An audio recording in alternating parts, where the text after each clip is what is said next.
The pandemic taught to all of us that none of us will be protected until every single person is protected. COVID-19 has made it clear that we must act now to ensure the meaningful inclusion of persons with disabilities in our societies.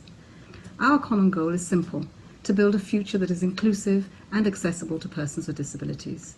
The GLAD network can play a critical role in driving disability inclusion in the decade of action in our journey towards the SDGs. The COVID-19 pandemic has demonstrated that indeed we were not prepared to live up to the aspiration of equality for the persons with a disability. The government has taken is to earmark funding for vulnerable groups. We have also substantially increased our support for people with disabilities and are working closely with civil society organizations and multilateral partners.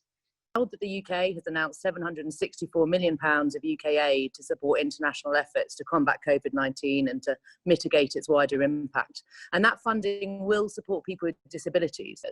We already know that taking a united approach across the international community is essential to realise the promise of the SDGs and the CRPD. Looking ahead, it is clear that building back better calls for transformative and systemic changes in the ways our policies, services, communication and information are formulated and delivered.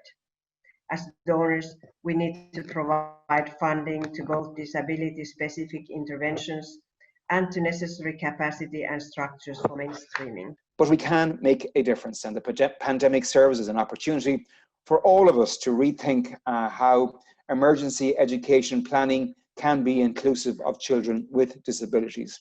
People with disabilities should be included. They want to be included, and they absolutely have what we need and the capacity to do so. Often, their biggest barrier is our attitudes.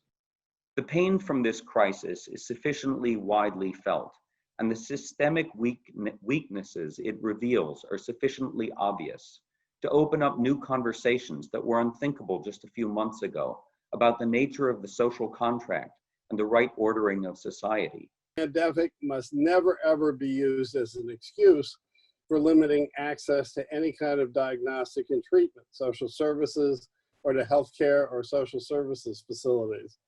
We must ensure the inclusion and access of persons with disabilities to health services on an equal basis with others, including medicines, vaccines, and medical equipment, as well as critical information that is available in accessible formats. The GLAD network has a powerful opportunity to influence and ensure this agenda. As was achieved with the UN CRPD and the Sustainable Development Goals, we must work harder than ever to ensure that in the post-COVID pandemic world, it is a more inclusive and a more equal world. A better future must indeed be an inclusive future. Given the opportunity, the one to deconstruct all the systematic inequalities and build back better.